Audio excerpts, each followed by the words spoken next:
प्रेमी भगवत भक्तिप्रेमी सुहृदजन हो. भागवत पुराण निरूपण हा जो एक ज्ञानयज्ञ आपण संपन्न करतो आहोत, त्यामध्ये गेल्या काही दिवसात खंड पडला. एक माझ्या तब्येतीमुळे थोडा खंड पडला आणि दुसरं असं की या ना त्या कारणानं आपले शनिवारचे भागवत पुराण निरूपण होऊ शकलं नाही. तारखा सांगायच्या तर याच्यापूर्वी 6वं निरूपण झालं होतं ते 24 ऑगस्टला. त्याच्यानंतर 31 ऑगस्टला आपलं होऊ शकलं नाही. 7 सप्टेंबरला गणेश चतुर्थी होती, त्यामुळे होऊ शकलं नाही.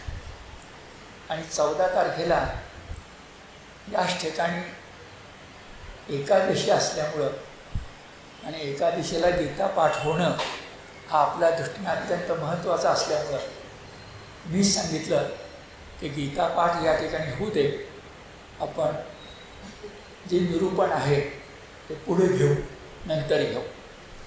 परिणाम असं झाला की 31/8, 7/9 आणि 14/9 असे 3 शनिवार आपले थांबले. आपण विचार असा मनाशी केला होता की चातुर्मासामध्ये हे सांगून पुरं व्हावं, पण लक्षात असं आलं की चातुर्मासात सांगून ते पुरं होणार नाही. आणि भागवत कथा इतकी चांगली आहे की ती पुन्हा पुन्हा सांगितली, किती वेळेला सांगितली तरी लोकांना गोडच वाटणार आहे. त्यामुळे मग आता तुम्ही आणि मी चातुर्मासाचं बंधन घेऊया नको. चातुर्मासानंतरसुद्धा सगळ्या शनिवारी आपण बोलत राहूया आणि कुठंपर्यंत ते सर्व जातं हे आपण पाहू. आकडा सांगायचा तर आजचं निरूपण हे 7वं, 6 याच्यापूर्वी झालं. थोडं अनुसंधान जुळवायचं तर आपण तुम्ही मी मिळून हे जे भागवत निरूपण करतो आहोत त्याला एक भूमिका आहे. फक्त भागवतातल्या कथा सांगणं एवढीच आपली भूमिका नाही आहे, तर त्या कथांच्या मागं तत्त्व कोणतं आहे हे पाहणं. आणि त्याहीपेक्षा भगवद्गीता आणि भागवत या एकाच नाण्याच्या 2 बाजू आहेत. 2 बाजू मिळून ते नाणं पूर्ण होतं. ही आपली भूमिका आहे. कर्मयोग आणि भक्तियोग. भगवद्गीतेतला कर्मयोग, भागवतातला भक्तियोग. पण दोघं हातात हात घालून जातात. भक्ती नसेल तर कर्म चांगलं होत नाही आणि कर्म नसेल तर भक्ती पांगळी होते. असं होऊ नये ही व्यासांची इच्छा आहे. त्यामुळं 1000 वर्षाचं अंतर असूनसुद्धा भगवद्गीतेनंतर 1000 वर्षांनी भागवत आहे. तर 1000 वर्षाचं अंतर जरी असलं ते मुळात व्यासांची जी भूमिका आहे ते बदललेली नाही. हेच डोळ्यासमोर ठेवून आपण भगवद्गीतेतला कर्मयोग आणि भागवतातला भक्तियोग हे हातात हात घेऊन कसे जातात याचाच विचार करतो. आता असा विचार करताना सगळ्या भागवताकडे आपण नजर टाकली, म्हणजे 12 स्कंधापर्यंत नजर टाकली, 11 स्कंधापर्यंत गेलो तर काय जाणवतं? तर जाणवतं असं की भगवद्गीतेमध्ये जे काही तत्त्वज्ञानाच्या रूपानं भगवंतानं सांगितलं ते सगळं कथेच्या रूपानं सांगायचा प्रयत्न भगवंताने केलेला आहे, या व्यासाने केलेला आहे. उदाहरणार्थ भगवद्गीता भक्तीला तर महत्त्व देतेच. सर्व धर्मान् परित्यज्य मामेकं शरणं व्रज अहं त्वा सर्व पापेभ्यो मोक्षयिष्यामि मा शुचः. हे भगवंताचं अभिवचन आहे. हे भगवद्गीतेत 18 अध्याय आहे आणि त्याच भागवतात.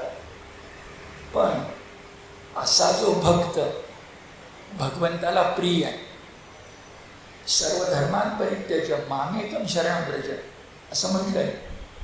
तो भक्त कोण आहे बरं?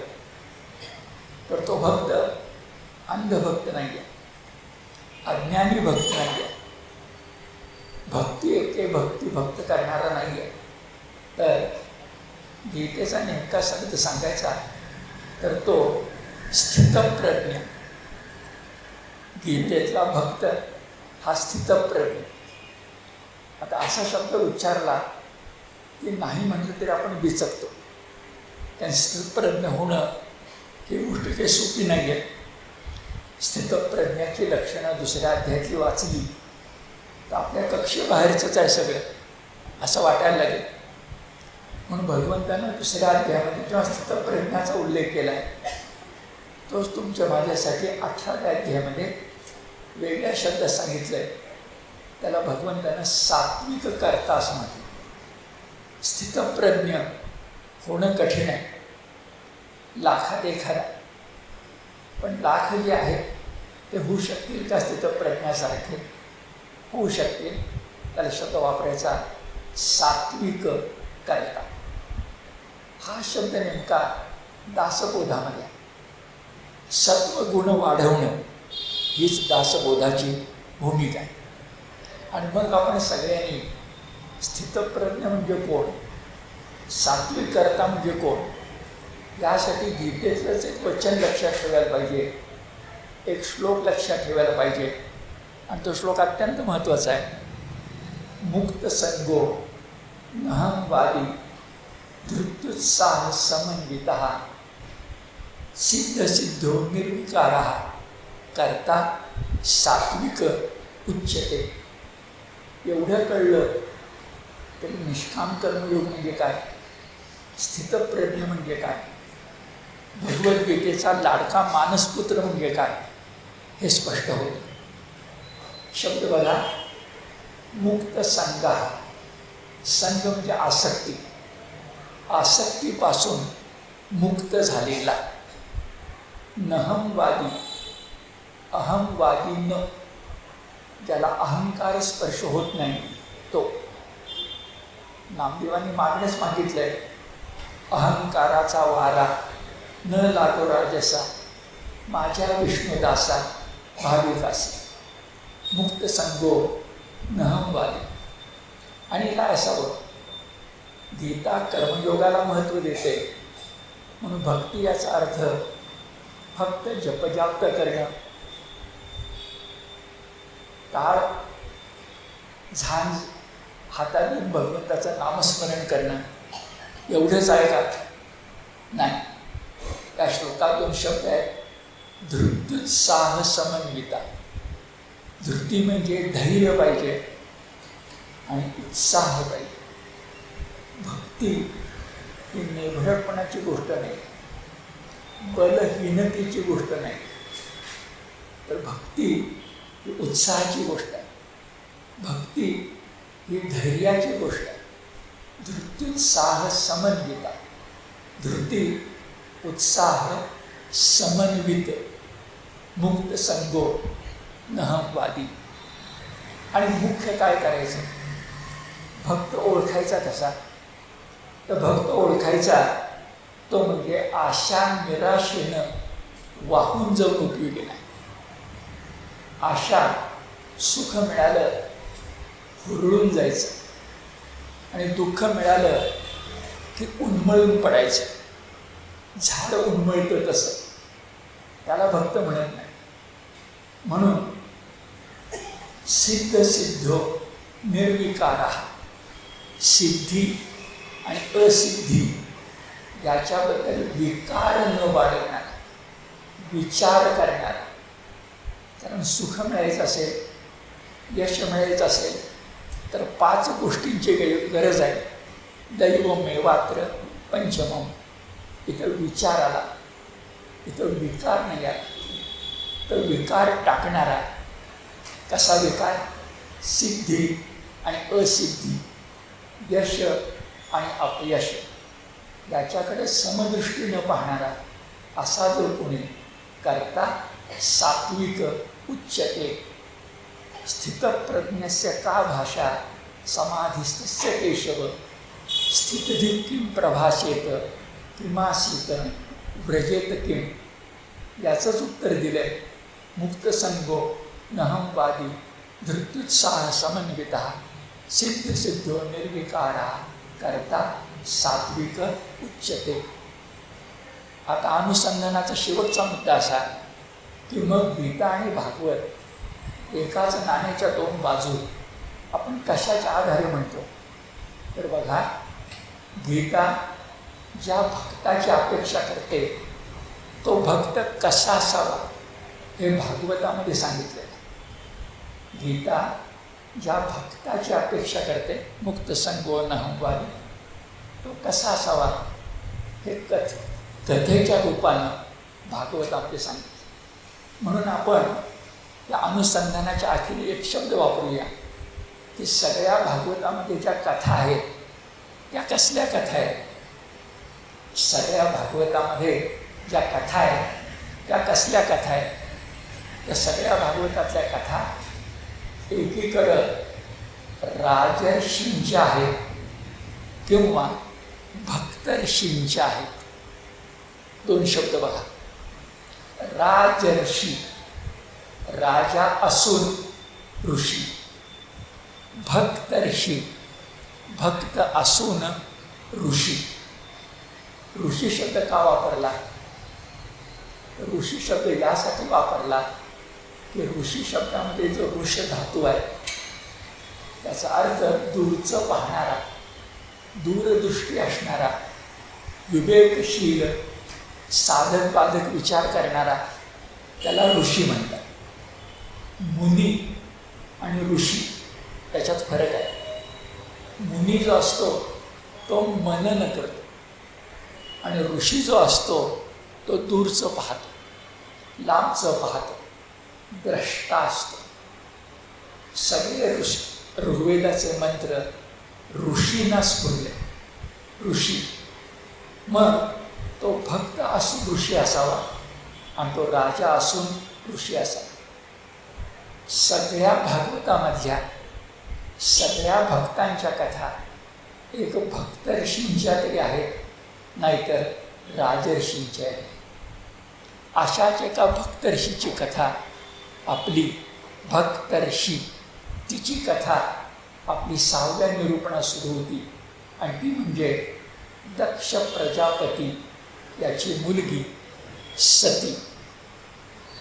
दक्ष प्रजापती तो जो ब्रह्मदेव आहे त्या ब्रह्मदेवाच्या मुलांचं नाव प्रजापती.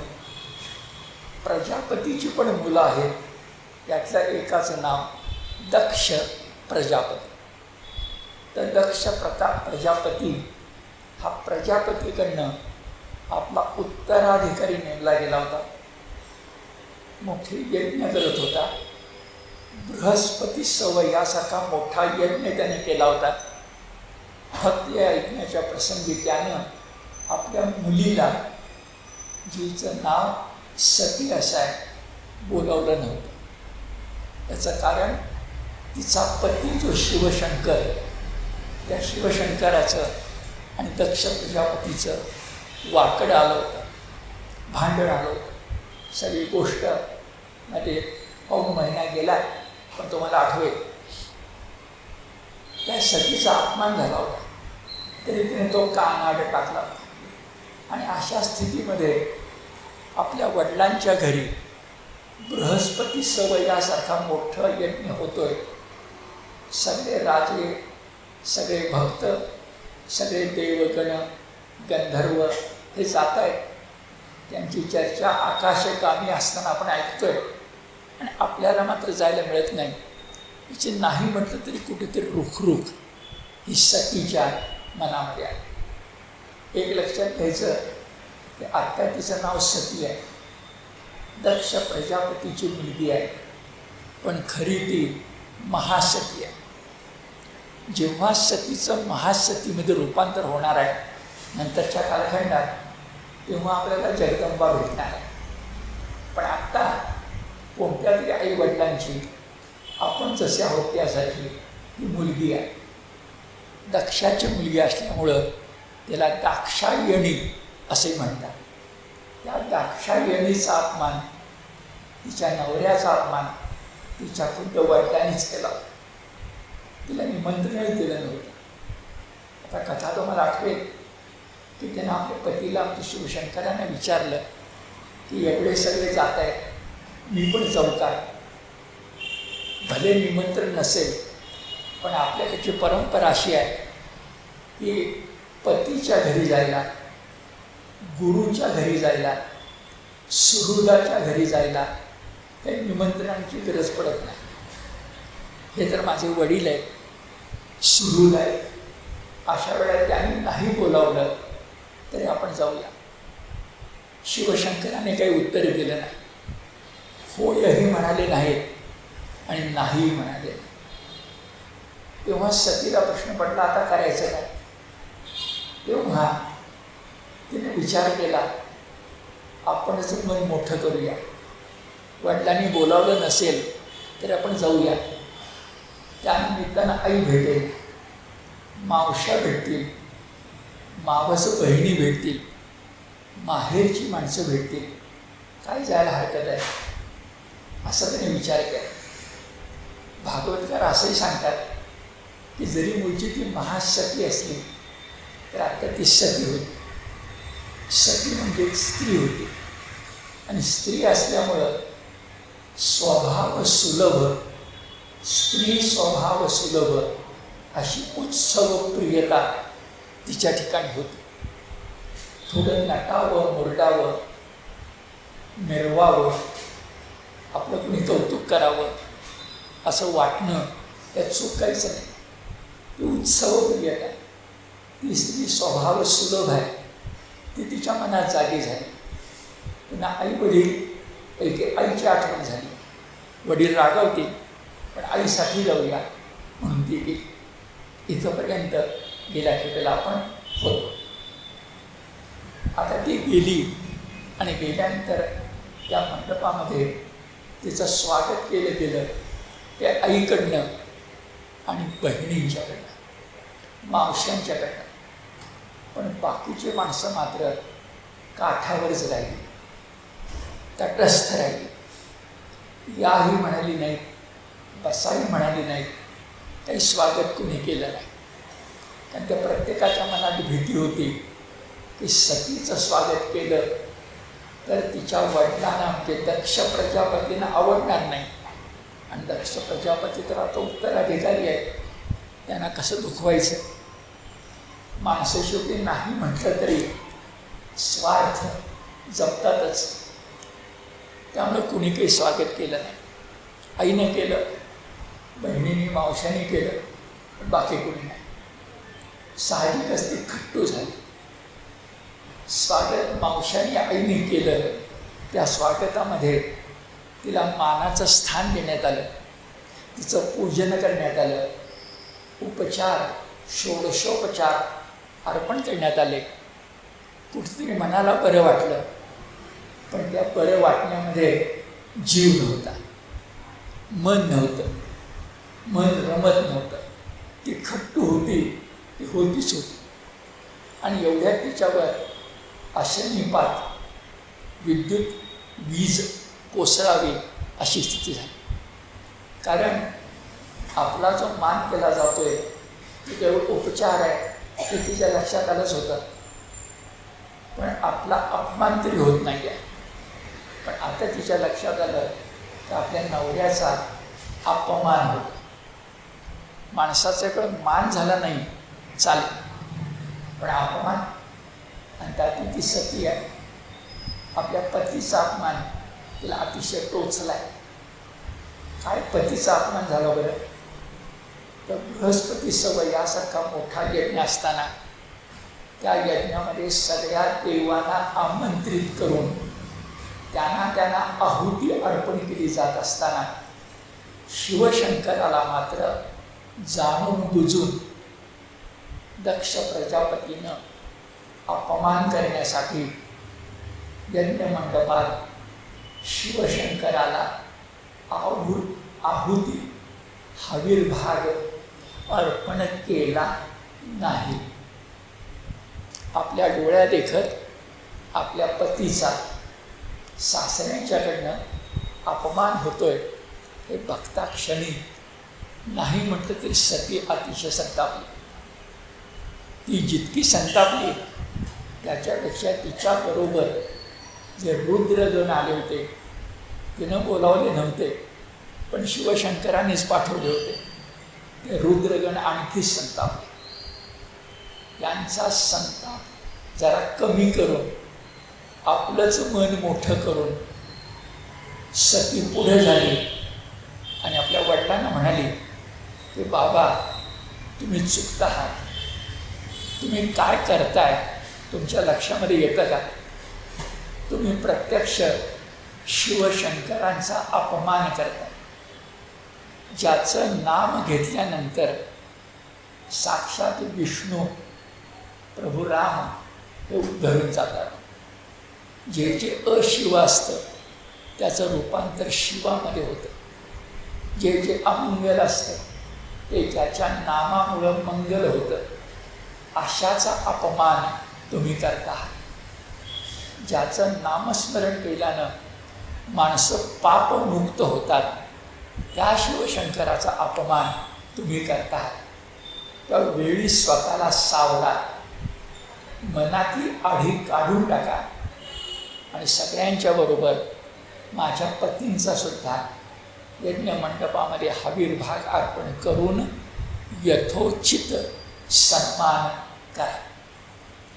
हे सांगताना भागवतकार सांगतात अरुद्र भागम तमवेक्षच अध्वरम पित्राच देव कृतहेलन विभव अनादृता यज्ञ सदस्याधीश्वरी सकोपलोकानिव धक्षती ऋषा. ऋषा म्हणजे संतापलेली, ऋषा संतापलेली. धक्षती म्हणजे भस्म करायला सिद्ध झाली. धक्षती ऋषा संतापलेली, भस्म करायला तयार झाली. लोकानिव त्रैलोक्याला कोण? सकोप राग आलेली सती. ज्या सतीला राग आलाय, जी सकोप आहे ती इतकी संतापली की जणू काही ती आता त्रैलोक्याचा नाश करेल असं वाटायला लागलं. मुळामध्ये ती महासती होती. तिचाही सन्मान देखल्या देवा दंडवत इतकाच केला गेला होता. जी त्या यज्ञाची अधिष्ठात्री देवता होती कारण ती महासती होती. हे कळण्यासाठी भागवतकर शब्द वापरतात. यज्ञ सदस्य आधीश्वरी. यज्ञ मंडपामध्ये जितके सदस्य होते, ऋषीगण होते, पृथ्वीज यजमान होते, या सगळ्यांची अधीश्वरी अधिष्ठात्री देवता. इथं थोडं सांख्य तत्वज्ञान आठवायचं, प्रकृती आठवायची, शक्ती आठवायची. शिवशक्तीमधलं शक्तीचं स्थान लक्षात येतं आणि मग यज्ञाची ती अधीश्वरी का म्हटलंय हे लक्षात येतं. असं असताना यनादृता तिचा अपमान केला गेला देखल्या देवादंड म्हणून ती संतापली. जणू काही त्रैलोक्य भस्म करील असं वाटायला लागलं. तिच्या संतापामध्ये क्रोधही होता आणि दुःखही होतं. क्रोध आणि दुःख याची मिळणी झाली होती. काय दुःख होतं बरं? तर दुःख होतं आपला अपमान झाला आहे, पण त्याहीपेक्षा आपल्या नवऱ्याचा अपमान झाला. हे सांगताना भागवत शब्द वापरतात अरुद्र भागम तम अवेक्ष च अध्वरम. अध्वर म्हणजे यज्ञ आणि यज्ञाचा जो प्रमुख असतो त्याला अध्वर्यू असं म्हणतात. तर हा जो अध्वर होता तो अरुद्र भागम. त्यामध्ये रुद्राचा भाग म्हणजे वाटा नव्हता. तम अवेक्ष ते पाहून एवढा मोठा यज्ञ केला आणि देवांचा देव जो महादेव त्यालाच वगळलं. रुद्रभागम तम अवेक्ष अध्वरम. आणि स्वतः कोण आहे? यज्ञ सदस्य अधीश्वरी. हे पाहिल्यानंतर तर अपमान कुणाकडनं झाला बघा. कुणी परक्या माणसानं अपमान केला तर आपल्याला झोपतोच, पण जवळच्या माणसाने केला तर अधिक झोपतो. तसा अपमान साक्षात आपल्या जन्मदात्या वडिलांनी केला. हे सांगताना शब्द वापरला आहे, पित्राच देव कृत हेलन विभव. हेलन मराठीमध्ये हेळणा म्हणजे अपमान. हेलन, हेलना, हेळणा, अपमान कुणी केला? पित्राच. पितृ, पितर, आई वडील यांनीच देव म्हणजे आपल्या पतिदेवाचा म्हणजे महादेवाचा विभव, एवढा मोठा तो विभूतीवान असताना कृत हेलन, त्याची हेळणा केली, हिडीस केलं, त्याच्याकडे दुर्लक्ष केलं. साहजिक सकोप अत्यंत रागावलेली, दृश्या संतापलेली आणि त्रैलोक्याचाही नाश करेल अशा प्रकारची ती तयार त्या ठिकाणी दिसू लागली. दक्ष प्रजापतीची समजूत घालायचा प्रयत्न सतीने केला, वारंवार विनंती केली, पण परिणाम शून्य झाला. मग मात्र भागवतकार नेमका शब्द वापरतात, सतीमधली कन्या मागं पडली आणि पत्नी जागी झाली. सतीमधली कन्या मागं पडली आणि पत्नी जागी झाली. कन्येच्या लक्षात आलं, बघा छान प्रसंग भागवतकार रंगवतात की कधी कधी हिमालयावर संसार प्रपंचामध्ये आपल्या पत्नीला हाक मारताना मुद्दा म्हणून महादेव तिला दाक्षायणी या नावानं हाक मारत असत.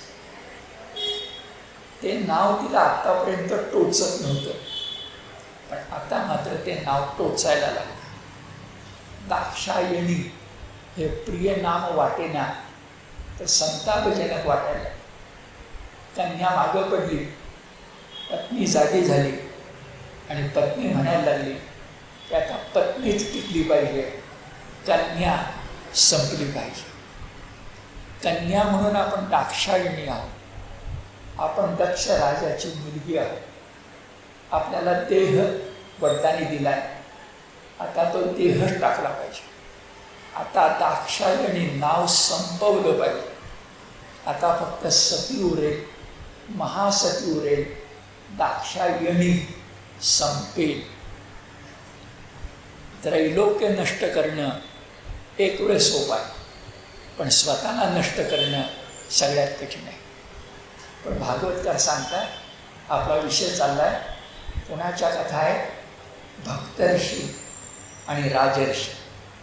तुम्ही दाक्षायणीला राजर्षी म्हणू नका, म्हटलं तरी चालेल, की शिवशंकर राजाचा आहे, पण ती भक्तर्षी मात्र नक्की आहे.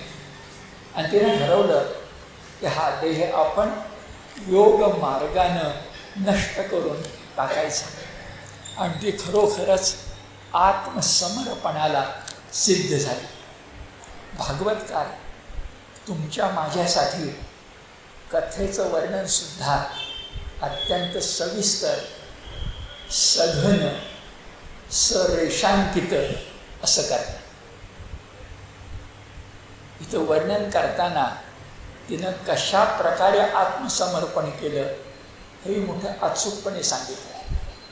तिनं पीत वस्त्र धारण केलं, ती उत्तराभिमुख बसली, तिनं मौन व्रत धारण केलं, योग समाधी लावली, शिवशंकरांच्या चरणाचं ध्यान केलं, समाधी व्रत स्वीकारलं आणि आपल्या योग मार्गाच्या शक्तीनं आपल्या पोटातील योगाग्नी अंतराग्नी, जठराग्नी नव्हे, अंतराग्नी हा जागा केला.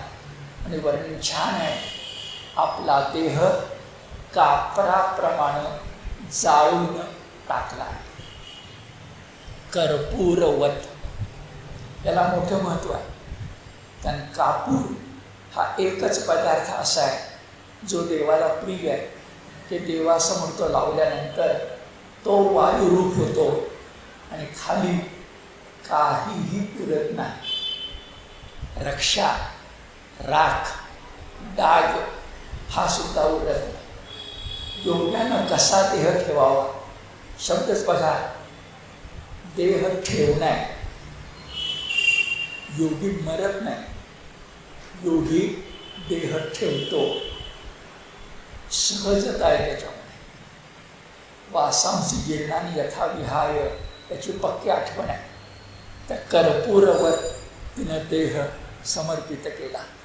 आणि वाक्य आहे, दक्षाशी असणारं दैहिक नातं तोडून टाकले. दक्षाशी असणारं दैहिक, देहानं मिळालं जे होतं ते तोडून टाकलं. भागवतातले शब्द बघा, स्पृष्टा जलम पीत दुकूलम संवृत्ता निमिल्य दृक् योगपथम समाविशत. पुन्हा रेखांकित चित्रण. तिनं पीत वस्त्र धारण केलं. पीत दुकूल म्हटलं. दुकूल म्हणजे वस्त्र. आणि त्याच्यापूर्वी शब्द आहे स्पृष्टा जलम, आचमन केलं.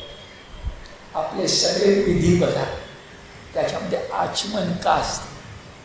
स्पृष्टा जलम, पीत दुकूलम, आणि असं करून निमिल्य दृक् योगपथम समावेश.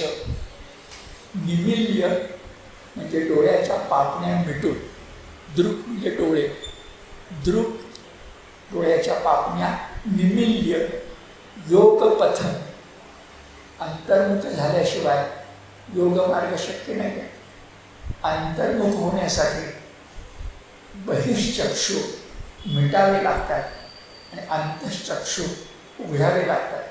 योगपथम, तो योगाचा मार्ग, ज्याला गीता देवयान म्हणते, उत्तरायण म्हणते, तो योगपथम, त्या मार्गानं ती समाविशत, स्वतःला तिनं अर्पण करून टाकलं. थोडक्यात दक्षकन्या दाक्षायणी संपली. ही बातमी शिवशंकरांच्या कानावर गेली.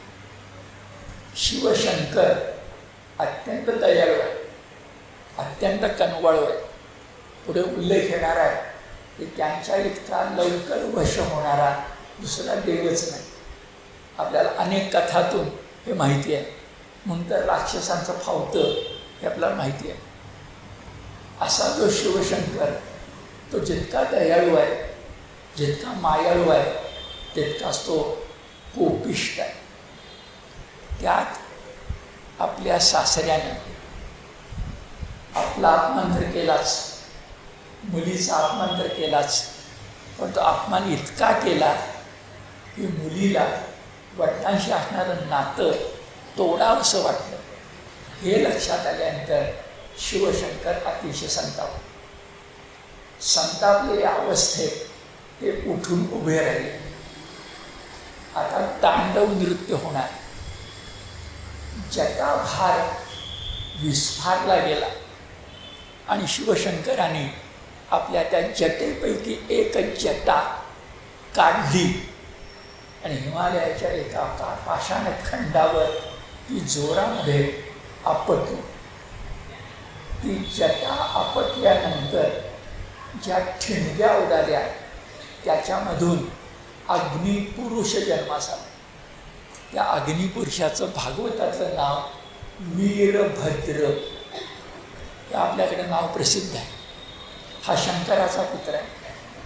भद्र म्हणजे कल्याण करणारा, पण हे कल्याण वीरतेला हातात हात घालून आहे, दुबळेपणाला नाही. तो वीरभद्र जन्मास आला. कसा? आकाशाला भिडलेला, प्रचंड शरीर असणारा, बळकट शरीरयष्टी असणारा, ज्याचे डोळे खदिरांगणासारखे नव्हे तर सूर्यासारखे तेजस्वी आहेत, असा अनेक हातांचा, त्या अनेक हातामध्ये अनेक शस्त्र धारण केलेला महाकाय वीरभद्र शिवपुत्र शिवशंकरासमोर उभा राहिला आणि म्हणाला, वडिलांना म्हणाला, पित्राज्ञा काय आहे? वडिलांची आज्ञा काय आहे? जन्म झालाय तो अवतार कार्य आहे. वीरभद्र जन्मलाय तो कोणत्या तरी कामासाठी जन्मलाय. त्याचा जन्म उगीच नाही आहे, सहेतुक आहे. तो भगवंताचा अंशावतार आहे. मग आपण बोललोय अंशावतार ही कल्पना आपल्याकडे भागवतानं मोठी छान निर्माण केली. त्यामुळं पूर्ण पुरुषोत्तम श्रीकृष्ण असतो, मर्यादा पुरुषोत्तम श्रीराम असतो आणि बाकी सगळे अंशावतार असतात. अंश असला, सूर्यकिरण असला, अग्नीची ठिणगी असली, गंगा जल असलं की त्यात त्यांचे गुण येतात. त्यात कोणत्याही प्रकारची शंका नाही. वीरभद्र अंशावतार म्हणून उभा राहिला आणि विचारता झाला की काय करू. वडील म्हणाले, आता सैन्यासह दक्ष प्रजापतीवर हल्ला कर, सैन्य नष्ट कर आणि दक्ष प्रजापतीला मृत्यूदंड दे. शिवशंकराचा न्याय असा आहे, लेचा पेचा नाही. जाऊ दे, बघूया, उद्या बघू, परवा बघू असं नाही. दोनच आज्ञा, शत्रूचा नाश कर आणि दक्ष प्रजापतीला मृत्यूदंड दे. वीरभद्र निघाला, सैन्य निघालं. सैन्याच्या पायाच्या धुळीनं त्रैलोक्य माखलं. दक्ष राजापर्यंत बातमी गेली. त्रैलोक्य चिंतातूर झालं आणि म्हणायला लागलं, या दक्ष राजाला पण कळत नाही वाटतं, शिवशंकर इतके संतापतील ह्याच्या लक्षात येऊ नये.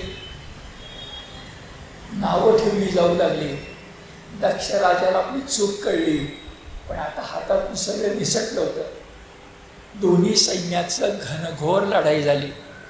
त्या घनघोर लढाईमध्ये वीरभद्रानं वीरभद्रासारखाच पराक्रम केला आणि समोरासमोर हातघाईची लढाई करून चक्क दक्ष प्रजापतीचं मुंडकं उडवलं. त्याला मृत्यूदंड दिला गेला आणि वीरभद्र मग परत आला. वीरभद्र परत आला, अवतार कार्य संपलं. पण या सगळ्या झटापटीमध्ये त्रैलोक्य हे भयचकित झालं, विस्मित झालं. धुळीनं माखून गेलं, रक्तानं माखून गेलं आणि त्रैलोक्याचं काय होणार, काय घडणार. शंकर संतापलेले थांबणार का थांबणार नाही. वीरभद्र अवतार कार्य संपलं निघून जाणार का अजूनही शिल्लक राहणार, ही चिंता सगळ्या देवांना त्रास देऊ लागली. नेहमीच्या पद्धतीने सगळे देव ब्रह्मदेवाकडे गेले आणि सगळ्या देवांसकट ब्रह्मदेव विष्णूकडे गेला. हे आपल्याकडं ठरलेलं आहे, म्हणजे कशानंतर काय व्हायचं हे ठरलं. ब्रह्मदेव आणि विष्णू देवांसकट गेले तेव्हा विष्णूनं सांगितलं की ब्रह्मदेव आलाय, मी स्वतः विष्णू इथं आहे, पण मला दोघांनाही आम्हाला शिवशंकराचा राग शांत करणं शक्य नाही. आपल्याकडे तिन्ही देवांची कामं ठरली आहे, आपल्याला माहिती आहे. जन्म झाला, संरक्षण झालं, आता नाश असेल तर नाशच होणार. अख्खा नाश झाल्याशिवाय पुन्हा जन्म नाही. तर विष्णूनंही हात वर केले. ब्रह्मदेवही चारी मुखाने नकारच देते झाले आणि पुढे त्या दोघांनी युक्ती सुचवली की विषाला मारायचं असेल तर विषच लागतं, रागावर मात करायची असेल तर क्रोधच लागतो. तर शंकराला वळवायचं असेल तर शंकराला शरण जा, दुसरी काही शक्यता नाही. आणि ब्रह्मदेव गोष्ट म्हणाले ते चांगलं आहे की शंकर जितके तापट आहेत तितकेच मायाळू आहे. त्यांच्या इतका चटकन प्रसन्न होणारा देव दुसरा नाही. अगदी शब्दच आहे, प्रसाद यध्वम परिशुद्ध चेतसा क्षिप्रम प्रसाद प्रगृहित अंघ्री पद्मयुगुलम. शब्द छान आहे. अंघ्री म्हणजे चरण, पदकमल शंकराच्या पायावर जाऊन डोकं ठेवा. तो कसा आहे बरं? क्षिप्रम प्रसादम. क्षिप्र म्हणजे ताबडतोब, प्रसाद म्हणजे अनुकूल होणारा, चटकन ऐकणारा. क्षिप्र प्रसाद तो आहे. प्रसाद यध्वम, त्यालाच प्रसन्न करा. अट मात्र एक आहे. भागवतकार आपला मुद्दा सोडत नाही. अट मात्र एक आहे, परिशुद्ध चेतसा. तुमचं चेतस जे अंतःकरण परिशुद्ध पाहिजे. भाव तेथे देव. शंकराला वश करायचं असेल तर शंकरासारखंच निर्मळ मनाचं व्हायला पाहिजे. रागही येतो आणि लोभही जन्मतो, प्रेमही करतो आणि संतापतो. आई असते तसं. आईचं मन जसं गंगा जलासारखं निर्मल असतं तसंच आपल्या शिवशंकरांचं आहे. ब्रह्मदेवाने सल्ला दिला आणि देव ब्रह्मदेव विष्णूसह शंकरांना भेटायला गेले आणि त्यांना पहिला धक्का बसला. त्यांना वाटलं होतं की वीरभद्र अजून आहे, त्याचा अवतार कार्य संपलेलं नाही, त्याला जन्म देणारा शिवशंकर संतापलेला असणार. जटाजूट, जटाभार, तांडव नृत्य सगळं चालू असणार आणि सगळे कैलासावर गेले आणि धक्का बसला की शिवशंकर यातले काहीच नव्हते. उलट ते एका आसनावर बसले होते. शेजारी सनक सनंदन असे भक्त होते. ब्रह्मचर्चा चालली होती. नारद मुनी काही प्रश्न विचारत होते आणि शिवशंकर त्यांना उत्तर देत होते. इंग्रजी शब्द वापरायचा तर ट्रान्सपरन्सी. बघायला गेले होते शिवशंकर संतापलेले आणि दृश्य काय दिसलं बघा. उपदिष्टम दर्भासने साधवे सह सनातनम नारदाय प्रवचंत पृच्छन्ते शृण्वतां सतां. पृच्छन्ते, शिवशंकर पृच्छा करत होते. कशाबद्दल? ब्रह्म सनातन कसा आहे. तर सगळं चमत्कारिक आहे. ब्रह्मदेव आले, विष्णू आलाय आणि शिवशंकर चर्चा काय करताय? ब्रह्म सनातन कसं आहे. कुणाबरोबर चर्चा? देवर्षी नारदांच्या बरोबर. कोणत्या सभेत? साधू समागम. आणि सभेचे भूषण कोण? सनक सनंदन. इतकी उपनिषेधाची स्थिती कैलासावर कशी काय निर्माण झाली याचा विचार करा. कुठं आहे तो वीरभद्र, कुठं आहे ते जटा, कुठं आहे तो मृत्यूदंड, कुठं आहे ते तांडव नृत्य आणि कुठं आहे चित्र. हे असंच असतं. भागवतकार सांगतात की ब्रह्मचर्चा आणि सृष्टीची निर्मिती, ब्रह्मचर्चा आणि सृष्टीचा विनाश, हे सगळंच मुळी ब्रह्मतत्वाचा विचार केलं तर हातात हात घालून जातं. उपमेच्या भाषेमध्ये बोलायचं तर आपल्याला माहिती आहे ज्वालामुखीचे 2 प्रकार असतात. एक सुप्त ज्वालामुखी आणि एक जागृत ज्वालामुखी. पण मला सांगा, सुप्त ज्वालामुखी जरी असला तरी त्याच्या तोंडावर द्राक्ष तेल कधी जन्मास येते का? ज्वालामुखी आहे, सुप्त आहे, पण सुप्ताच्या मुखावर काय आहे? द्राक्षवेल. कशी द्राक्षवेल?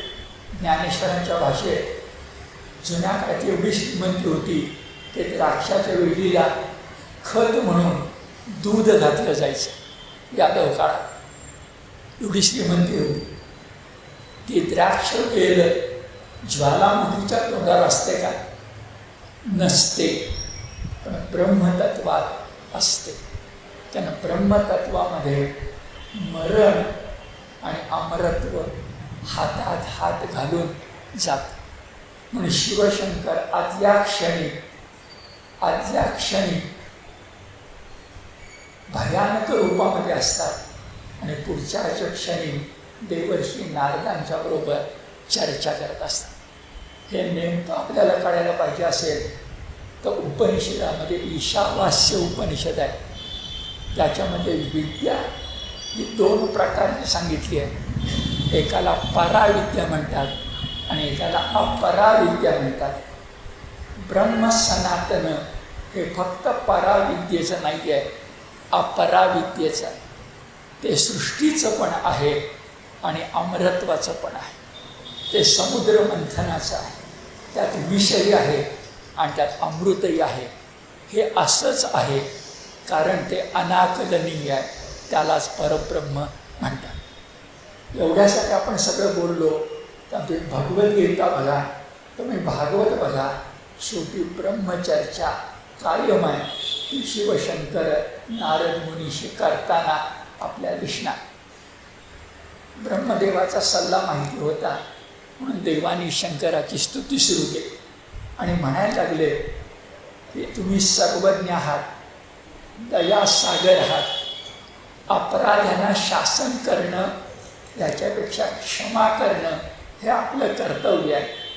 दक्ष राजानं अपराध केला यात कोणत्याही प्रकारची शंका नाही, पण तुम्ही कारुण्य सिंधू आहात.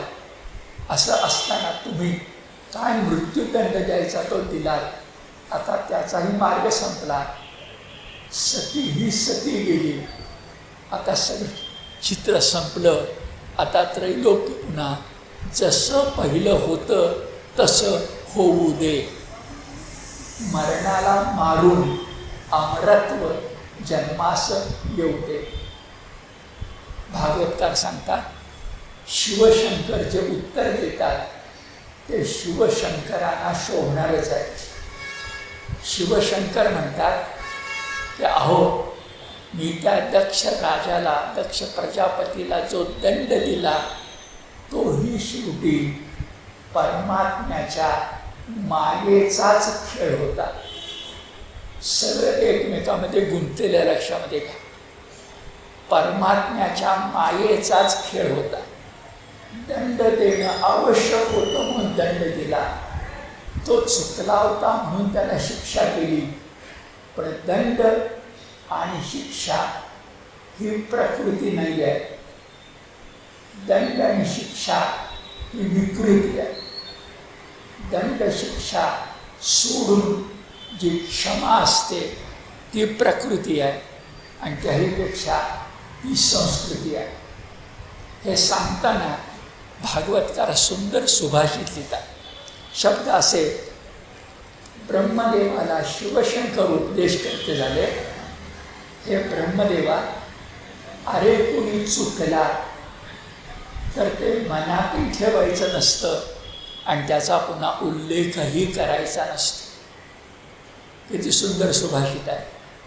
नाघम प्रजेश बालाना वर्णये नानुचिंतये देव माया विभूताना दंडस्तत्र धृतो मम. शब्द आहे नाघम प्रजेश. प्रजेचा ईश ब्रह्मदेव. न अघम, पाप लक्षात ठेवायचं नाही. ना तर कोणाला उपदेश आहे? ब्रह्मदेवाला. नाघम प्रजेश बालाना वर्णये न अनुचिंतये. लहान मुलगा चुकला तर ते मनातही ठेवायचं नाही. आणि आपण शब्द वापरूया, उगाळतही बसायचं नाही. हे आपल्यासाठी आहे. मनातही ठेवायचं नाही आणि अनुचिंतये न अनुचिंतये उगाळतही बसायचं नाही. हे सगळं काय आहे बरं? देव माया विभूताना. तो का चुकला? मायेचा खेळ. त्याला का शिक्षा झाली? मायेचा खेळ. आणि मायेचा खेळ का आहे? भगवंताची इच्छा. तुमच्या माझ्यापाशी उत्तर नाही. किती भागवत सांगितलं, किती भगवद्गीता सांगितली, ते असं का? याचं उत्तर तुमच्या माझ्यापाशी नाही. भगवंताची इच्छा. देव माया विभूताना. देवाच्या मायेनं अभिभूत होणं, परिणामस्वरूप होणं. दंडस्तत्र धृतो क्षमा. मी दंड दिला, पण दंड ही प्रकृती नाही आहे, क्षमा ही प्रकृती आहे. असं ब्रह्मदेवाला शिवशंकर सांगतात. असं आपल्या लक्षामध्ये येतं. आणि मग शेवट गोड व्हायला पाहिजे. शेवट गोड होण्यासाठी ब्रह्मदेव म्हणाले, आता ही आपल्याकडं आहे, त्या आपल्याकडं मागं मी सांगितलं बायबल, त्या इसाई धर्म यांच्यामध्ये ज्याप्रमाणे भगवंताच्या देवाच्या तोडीचे दानव आहेत, इस्लाम धर्मामध्ये इब्लीस म्हणून आहे, आणि ख्रिश्चन धर्मामध्ये सैतान म्हणून आहे. हा सैतान आणि इस्लाम मुसलमान धर्मामधला इब्लीस हे देवाशी समकक्ष आहे. तसा आपल्याकडे नाही. आपल्याकडे सैतान हा शब्दच नाही. आपल्याकडे शेवटी विरोध भक्ती आहे. आपल्याकडे शेवटी विरोध भक्ती आहे. म्हणून भागवतकार जाता जाता गंमत सांगतात ब्रह्मदेवाला. शिवशंकर म्हणाले, अरे तू मला क्षमा कर म्हणतोस, मी क्षमा तर करतोच, पण शेवटी दक्ष प्रजापती झाला तर तो माझाच सासरा आहे, माझ्याच बायकोचे वडील आहेत. आणि आत्ता सांगितलं बालानाम न अनुचिंतये, सोडून द्यायचं. म्हणून सासऱ्यांना पुन्हा मी जिवंत करतो. फक्त आता पहिलं आठवा. भगवद्गीतेतला सात्विक करता जन्मास आला. मुक्त संगो नहम वादी धृत सार समन्विता. आणि भागवतकाराने त्याच्या तोंडामध्ये घातलंय. हा प्रजापती, दक्ष प्रजापती म्हणायला लागला की महादेवा, मी शतशः अपराधी आहे. अज्ञानामुळं मी तुमच्याशी चुकीचं वागलो, तुमचा अपमान केला, पण तुम्ही महादेव आहात, तुम्ही मला क्षमा करा. क्षमा मागितली गेली. आता देहही बदलला. दाक्षायणी सती जी होती ती महासती रूपामध्ये, शक्ती रूपामध्ये शिवशंकराशी एकरूप झाली. आणि आपल्या दृष्टिकोनातून प्रथम स्कंध जे आहेत त्या स्कंधामधला चौथा स्कंध आपला चालला आहे. त्या चौथ्या स्कंधातला निम्मा भाग संपला. उरलेल्या स्कंधाच्या निम्म्या भागामध्ये आपल्याला 2 कथा मुख्यतः मिळणार आहे. एक कथा तुम्हाला मला सगळ्यांना माहिती असणारी ध्रुव बाळाची कथा, आणि नंतर एक रूपक भेटणार आहे ज्याला पुरंजन राजाचं रूपक असं म्हटलं. आपण ज्ञानेश्वरी वाचायला लागलो तर ज्ञानेश्वरीमध्ये माया नदीचं रूपक येतं. आणि तितकं अप्रतिम येतं की सांग रूपक कसं असावं, सांगोपांग रूपक कसं असावं, नदी म्हटलं तर त्यातला भोवरा पण पाहिजे, हे सगळं कसं असावं हे माया नदीच्या रूपकातून भेटतं. तसं भागवतामध्ये सुद्धा आपल्याला 2 रूपकं भेटतात. एक थोड्या वेळाने येणार आहे ते म्हणजे पुरंजन राजाचं रूपक. एका राजाचं नाव आहे पुरंजन. नाव सार्थ आहे, त्यांना आपण सगळे पुरंजन आहोत. पुर म्हणजे देह, तर पुरे शक्ती 6 पुरुष आहात. आपण सगळी माणसं देहधारी आहोत. त्या ठिकाणी बघूया. पण आता सगळ्यांना परिचित असणारी कथा ती म्हणजे ध्रुव बाळाची. त्या कथेकडे जाऊ.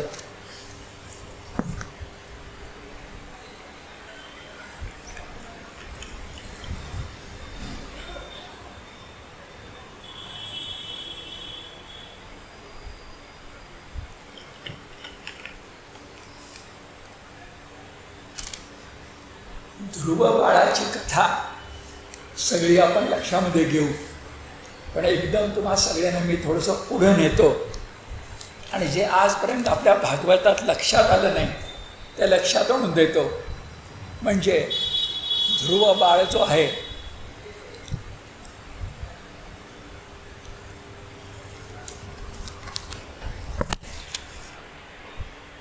या ध्रुव बाळाला ध्रुव ताऱ्याचं रूप प्राप्त झालं हे तुम्हाला मला सगळ्यांना माहिती आहे. पण आपल्याला भागवतात हे माहिती आहे का की ध्रुव ताऱ्याचं आढळ रूप प्राप्त झाल्यानंतर ध्रुव बाळाला पश्चाताप झाला आणि तो मनात विचार करायला लागला की आपण नारद मुनींचं सगळं ऐकलं नाही. नारद मुनींनी आपल्याला देवाची भक्ती करायला सांगितली, आपण भक्ती करून आढळपद मिळवलं, पण आपण देवाची भक्ती करून देव मिळवला नाही. याबद्दल ध्रुव बाळाला दुःख झालंय. आणि हे जेव्हा भागवतामध्ये आपण वाचतो तेव्हा मग आधीची सगळीची कथा तुम्हाला मला माहिती आहे. त्या कथेपेक्षा ध्रुव बाळाला झालेल्या दुःखाची कथा आपल्या मनामध्ये अधिक जागी, तिच्याकडं जायचं. पण ध्रुव बाळाची कथासुद्धा भागवतकारांनी मोठी छान रंगवली. ध्रुव बाळ वय किती असणार? 7-8 वर्षाचं. त्याहूनही लहान. पण वडिलांच्या मांडीवर बसण्याचा हट्ट धरणारा तो 5-6 वर्षाचा मुलगा असण्याची शक्यता दाट आहे. असा जो ध्रुव बाळ, त्या ध्रुव बाळाच्या वडिलांचं नाव उत्तान पाद उत्तान चरण. आता भागवतामध्ये संवाद कथा ही कायम आहे. संवाद कथा कायम आहे. म्हणजे मूळ धागा काय? शुकाचार्य राजा परीक्षितीला 7 दिवसामध्ये मोक्ष मिळवून द्यायचा. 7 म्हणून भागवत कथा सांगतात. मध्ये मध्ये संवादात मैत्रेय आणि विदुर येणार आहे. आत्तासुद्धा परीक्षिते राजाला शुकाचार्य कथा सांगतायत, उपकथानं विदुराला मैत्रेय सांगतो. आठवते सगळ्यांना? आता मैत्रेय विदुराला कथा सांगतोय तेव्हा संबंध भागवतामध्ये मगाचा शब्द पुन्हा लक्षात घ्या. एक राजांच्या कथा आहेत आणि भक्तांच्या कथा आहेत. पूर्वी बोललोय पण पुन्हा 2 मिनटं खर्च करूया. राजाच्याच कथा काय? तर आज नाही, पण भागवताच्या कालखंडामध्ये एक गोष्ट खरी होती, यथा राजा तथा प्रजा. आज लोकशाहीचं चित्र बदललं आणि ते बरोबर आहे. पण ज्या कालखंडामध्ये भागवत जन्मास आलंय त्या कालखंडामध्ये नेतृत्व राजाकडं होतं, कारण कथा येणार त्या राजाच्या. मग जडभरत असेल, ऋषभदेव असेल, सगळे राजे. आणि दुसऱ्या कोणाच्या कथा येणार? भक्तांच्या. आत्ता सांगितलं भक्त ऋषी आणि राजर्षी. पुन्हा त्यात एकमेकांमध्ये मिसळणार. जे जडभरत राजा भरतही असणार, जडभरत असताना तो ऋषी असणार आणि जडभरत रूप टाकून पुन्हा भरत होताना तो देवरूप देवकोटीला जाणार. त्यामुळे हे असणारच. तसंच सगळ्या कथा राजांच्या आहेत. पुन्हा 2 वंशाच्या कथा आहेत, एक सूर्यवंश आणि चंद्रवंश. त्यातला सूर्यवंश लक्षात ठेवायचा प्रभू रामचंद्र, चंद्रवंश लक्षात ठेवायचा भगवान गोपालकृष्ण. आणि त्या चंद्रवंशाच्याच पोटामध्ये एक वंश आहे ज्याचं नाव आहे यदुवंश. यदुवंश हा चंद्रवंशच आहे, तो श्रीकृष्णाचा आहे, हे लक्षात ठेवायचं. मग आता चंद्रवंशाची कथा चालली आहे. त्या चंद्रवंशाच्या कथेमध्ये एक मनू येतो. मागं आपण मनूचा उल्लेख केला आहे. त्या मनूचेही 28 प्रकार आहेत. आत्ता जो मनू आहे तो वैवस्वत मनू आहे. एक स्वयंभू मनू आहे. स्वयंभू शब्दापासून जन्म चालला. असाच कोणी मनूचा मासा मागे आपण बघितलेला आहे. तो मनूही माहिती आहे. आत्ता जो चालला आहे तो स्वयंभू मनू. आणि त्याला 2 मुलगे, 2 राजीपुत्र. एकाचं नाव प्रियव्रत आणि एकाचं नाव उत्तानपाद, उत्तान चरण. आपण भागवतामध्ये ध्रुवाची कथा पुन्हा पुन्हा ऐकतो. तुम्हाला मला सगळ्यांनाच माहिती आहे. पण आपण कधी हा विचार केला का की याच्या वडिलांचं नाव उत्तान चरण हे कसं काय? म्हणजे राजसिंहासनावर बसल्यानंतर आपले चरण हे खालीच असणार ना. बरं, दरबारात बसल्यानंतर माणूस एक वेळ वीरासन घालून बसेल, वीरासन, तेव्हा त्याचे चरण हे दिसणार नाहीत, पण ते उत्तानही असणार नाहीत. मग उत्तान चरण, उत्तान पाद हे राजाचं नाव भागवतामध्ये इतक्यांदा काय हवं? ध्रुव बाळाच्या वडिलांचं नाव हेच का असावं? पण बाकीची नावं आपल्या सगळ्यांना माहिती आहे. म्हणजे उत्तान चरण राजाच्या 2 पत्नी, एक सुरुची आणि एक सुनीती, 2 मुलगे. एकाचं नाव उत्तम आणि एकाचं नाव सगळ्यांना मान्य असणारं ध्रुव. म्हणजे अडचण नाही आहे. मग उत्तान चरण असंच का असावं? विचार करताना लक्षामध्ये येतं की उत्तान चरण हे नाव प्रातिनिधिक आहे. ते तुमच्या माझ्यासाठी आहे, ते आपल्या सगळ्यांसाठी आहे. आपण सगळे उत्तान चरणच आहोत. म्हणजे कसं, तर आपण जमिनीवर पाय ठेवून चालतोय, पण आपलं मूळ वरच्या बाजूलाच आहे, आपले चरण वरच्या बाजूलाच आहे. आणि विसरू नका म्हणून गीतेत 15वा अध्याय आला आहे, ज्याच्यामध्ये अश्वत्थाची कथा सांगितली. आपण गीता आणि भागवत एकमेकाशी जोडतोय. मग उत्तान चरण राजाचं नाव कुठून आलं असावं? मी माझा तर्क सांगतो. तो तसाच असेल असं नाही, पण माझा तर्क असा की भागवतकारांना उत्तान चरण नाव जे सुचलं आहे ते व्यासांच्या मनामध्ये 15वा अध्याय पक्का डोक्यामध्ये होता म्हणून सुचलं आहे. आणि मग आपल्याला चरण आठवतात. ऊर्ध्वमूल मधशाख मश्वत्थम प्राहुरव्ययम 15:1. अधश्चोर्धम प्रसृतास्तस्य शाखा गुणप्रवृद्धा 15:2. आणि 15:2 मध्येच अधश्च मूला न्यनुसंततानी कर्मानुबंधिनी मनुष्य लोके. या मनुष्य लोकामध्ये तुम्हाला मला दिसत नाही अश्वत्थ वृक्ष, कारण दैव मायाभिभूत आपल्या सोळ्यांच्या डोळ्यावर देवानं ते निर्माण केलेल्या मायेचा पडदा आहे. पण त्या उत्तान चरणाच्याही डोळ्यावर असाच मायेचा पडदा होता. म्हणून आता कथा पुढे येते की ध्रुव बाळ आला. त्याचा सावत्र भाऊ उत्तम वडिलांच्या मांडीवर खेळत होता.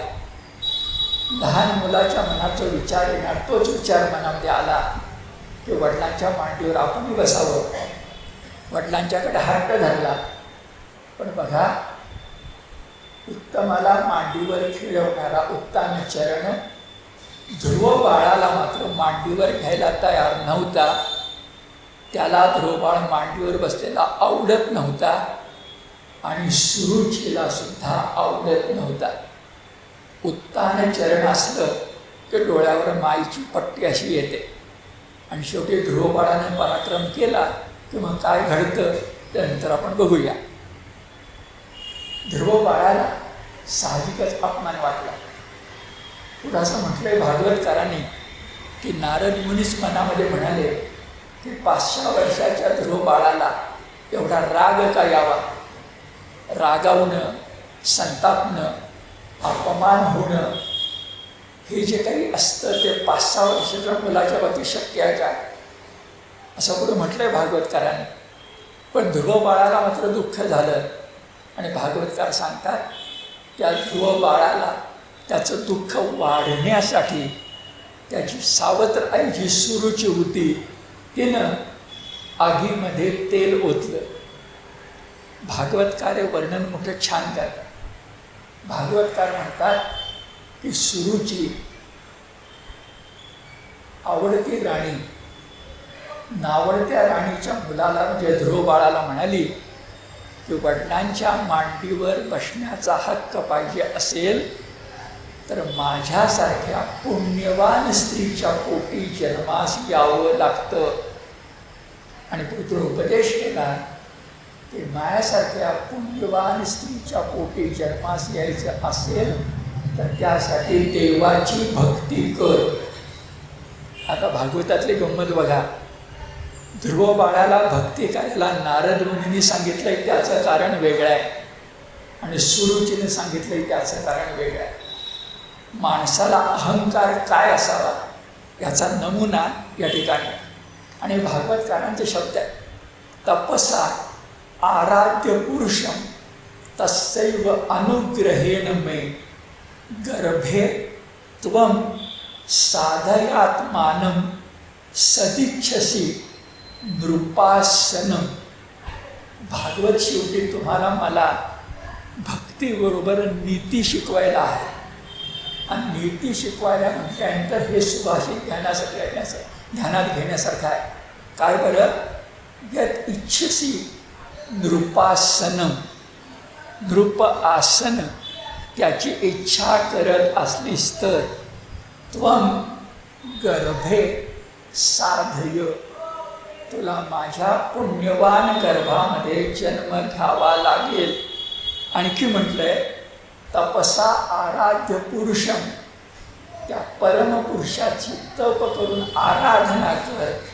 तस्यैव अनुग्रह मेव त्यानं अनुग्रह केला परमपुरुषानं तर माझ्यासारख्या पुण्यवान स्त्रीच्या उदरामध्ये तू जन्मास येऊ शकशील. आगीमध्ये तेल ओतणं ते असं.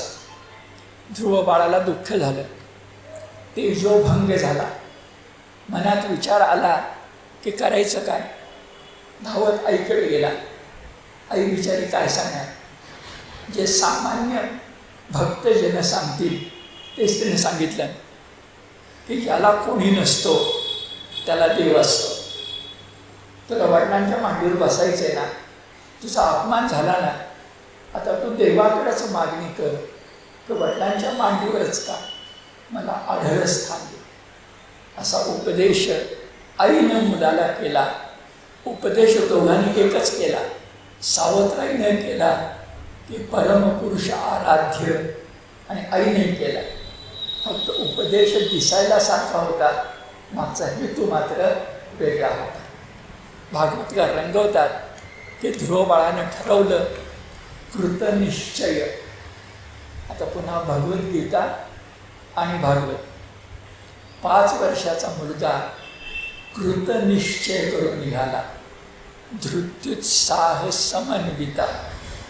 आणि प्रल्हादाची कथा खोटी ध्रुव बाळाची कथा खोटी असणार नाही. इतिहासातलं उदाहरण तुम्हा सगळ्यांना माहिती आहे, ते म्हणजे एकनाथ महाराजांचं. एकनाथ महाराजांनी आपलं वय जेव्हा फक्त 7 ते 8 वर्षाचं होतं तेव्हा आपली बाळ पावलं पैठणहून देवगिरी किल्ल्याकडे वळवलेली होती. फक्त 8. हे कशाच्या आधारे सांगता येतं तर त्याने गुरुसेवा 12 वर्षे केली. 12 आणि 8 20 आणि 20 ते 22व्या वर्षी गुरुबरोबर ते तपश्चर्याला बाहेर पडले अशी इसवी सनाची माहिती आहे. म्हणजे 8पेक्षा लहान मुंज होते 8व्या वर्षी, त्याहून लहान 5, 6, 7 वर्षाचा. नाथांच्या मनामध्ये असा विचार का यावा. नाथांचं पुन्हा वैशिष्ट्य असं की नाथ स्वतः सांगतात की ते मूळ नक्षत्रावर जन्मलेले आहे. मूळ नक्षत्रावर मूळ जन्मलं की आई वडिलांच्या मुळावर येतं असं मानलं जातं. आणि खरंच त्यांची आई आणि त्यांचे वडील नाथ जेव्हा 2-2.5 वर्षाचे होते तेव्हा देवाघरी.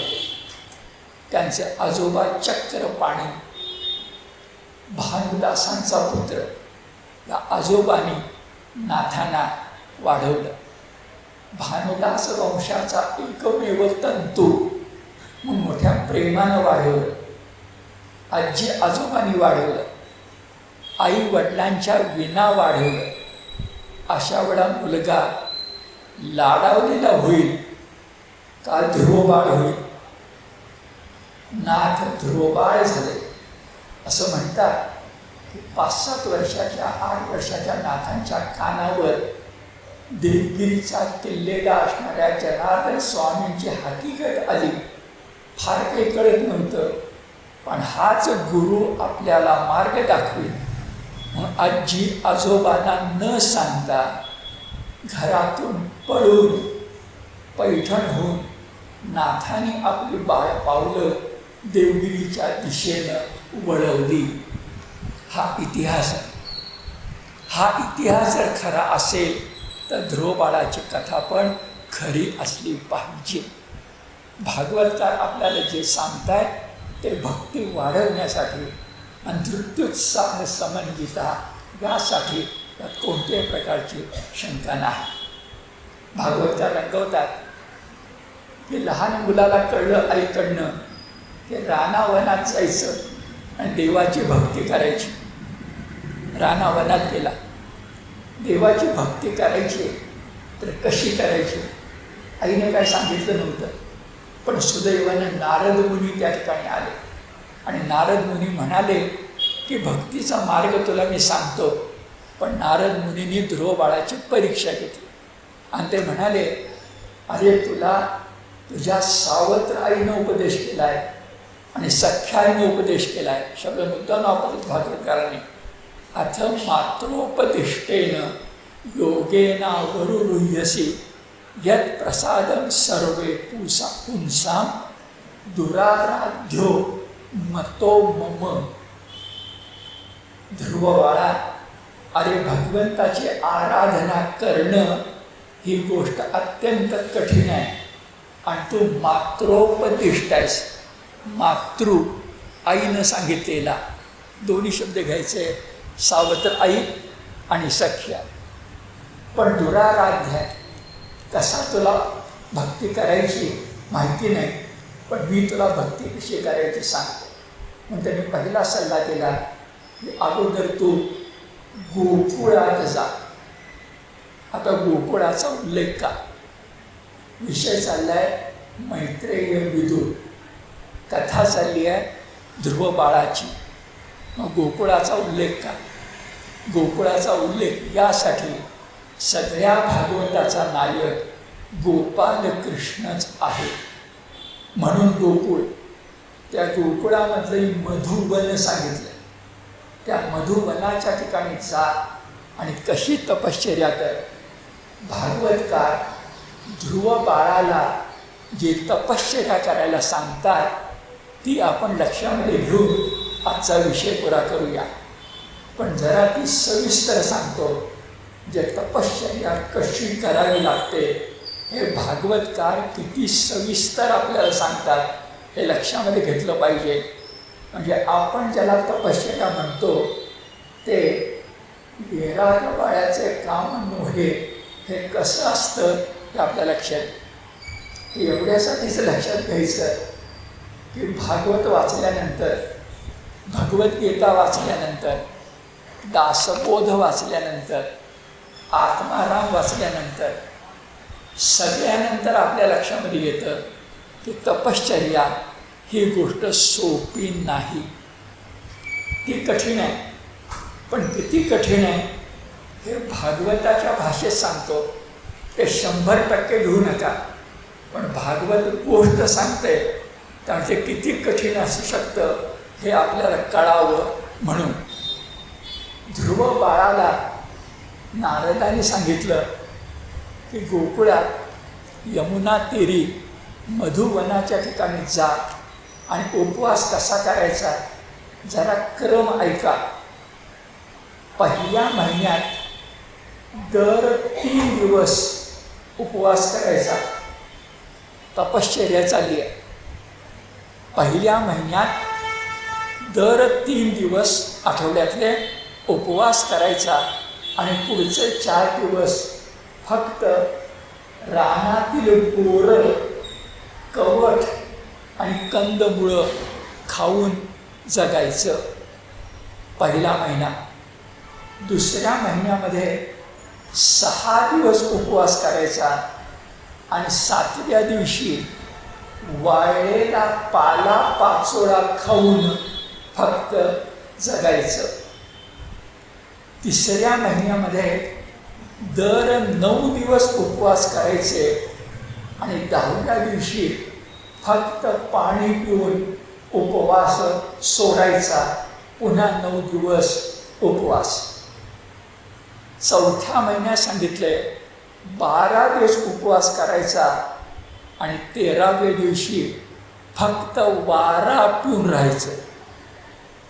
पुढं सांगितलंय 5व्या महिन्यामध्ये ध्रुवबाळ म्हणाला आता वारा पण प्यायचा नाही आणि ध्रुवबाळानं वायू कोंडला. एका पायावर उभा राहिला आणि त्यानं कोंडलेल्या वायूचा परिणाम इतका झाला की सगळ्या जगातला वायू थांबला. साहजिकच विष्णूकडे तक्रार झाली आणि विष्णू ध्रुव बाळाची समजूत घालण्यासाठी आला. भागवतकार मोठी गंमत सांगतात. भागवतकार म्हणतात विष्णू समोर येऊन उभा राहिला तरी ध्रुव बाळ काही आपले डोळे उघडेना.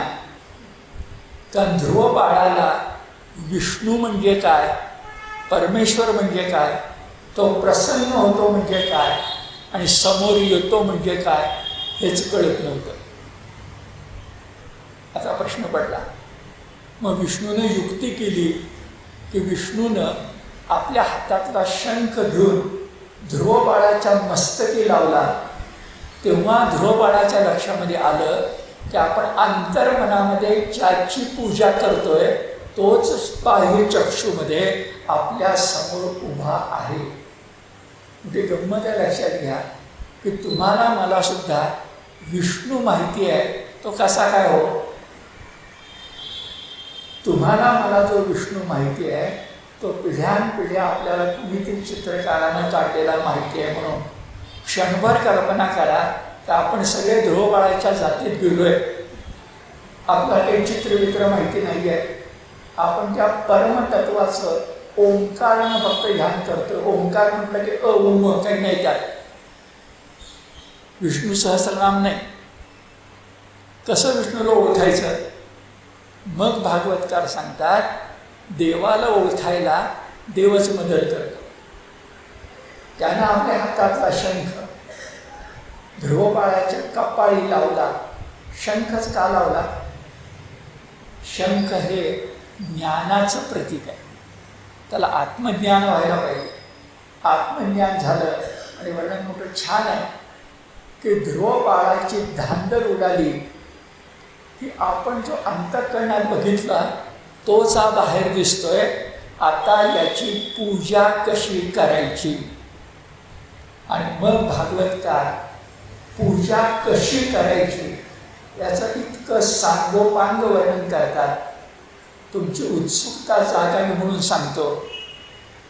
ध्यान करताना, देवाची पूजा करताना जेव्हा देवाला नमस्कार करायचा असतो तेव्हा किरीटापासून सुरुवात करायची आणि पायापर्यंत यायचं. दर्शन घेताना आणि ध्यान करताना चरणापासून सुरुवात करायची आणि मस्तकापर्यंत जायचं. एक आहे पाद मस्तक आणि एक आहे चरण मस्तक. मस्तकाकडून चरणाकडं आणि चरणाकडून मस्तकाकडं. ते कसं आहे? त्या चक्क 15 कलम आहे. भागवतकारांचं मला कौतुक वाटतं की त्यांनी तुमची माझी सोय केली आहे की आता पण लक्षामध्ये ठेवू. इथनं बाहेर गेल्यानंतर देवाला नमस्कार करताना नमस्कार करायचा असेल तर मस्तकाकडून चरणाकडे यायचं, नमस्कार. आणि घरी ध्यान करायचं असेल तर चरणाकडनं मस्तकाकडे जायचं. खालून वर जाणं, चरणाकडून मस्तकाकडे जाणं हा अग्नीचा नियम आहे, सृष्टीचा नियम आहे, प्रकृतीचा नियम आहे, आत्म्याचा नियम आहे. फक्त आपण सगळे अश्वत्थ झालो आहोत एवढीच आपली गडबड आहे. आपण या खालून वर जायला ऊर्ध्वमूल मधशाख सुरुवात केली पाहिजे. आज थांबू.